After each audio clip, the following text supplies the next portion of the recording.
Let's read this question. The question says, discuss the impact of abolition of censorship in France, or describe the effects of abolition of law of censorship in France.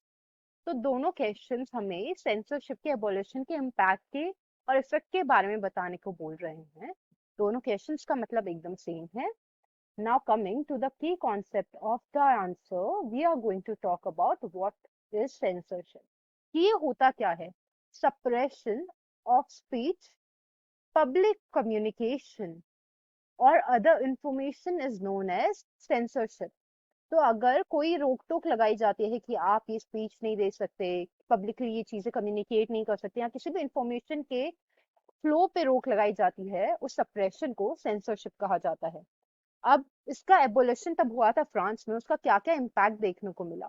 First of all, जो declaration था ना of the rights of men and citizen, उसने सबको freedom of speech and expression दी थी. ये बोला था कि freedom of speech and expression is now going to be a natural right, जिसकी वजह से जो न्यूज़पेपर्स थे, आपके पैम्फलेट्स थे, बुक्स थी, प्रिंटेड पिक्चर्स थी, उसका फ्लो बहुत ज्यादा बढ़ गया, क्योंकि अब इन पे कोई रोक नहीं थी.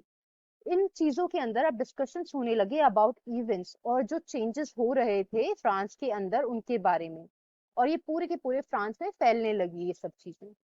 Now another point is that जो फ्रीडम ऑफ प्रेस है, इसका मतलब ये भी था कि अब जो जितने भी ओपोजिंग व्यूज हुआ करते थे किसी इवेंट को लेकर, वो भी एक्सप्रेस किए जा सकते हैं. जो प्रिंटेड ट्रैक्ट्स और न्यूज़पेपर थे, उन्होंने ना सिर्फ आइडियाज फैलाए, but they also shape the nature of debate. Plays, songs, festive processions के थ्रू भी लोगों ने अपने आप को, उनके व्यूज को उन्होंने लोगों के सामने रखना स्टार्ट किया, क्योंकि अब इन किसी पे भी कोई भी लिमिटेशन नहीं थी. So the final answer to the question of discuss the impact of abolition of censorship in France or describe the effects of abolition of law of censorship on France was as follows. Hope you understood it well. Best of luck. Thank you so much.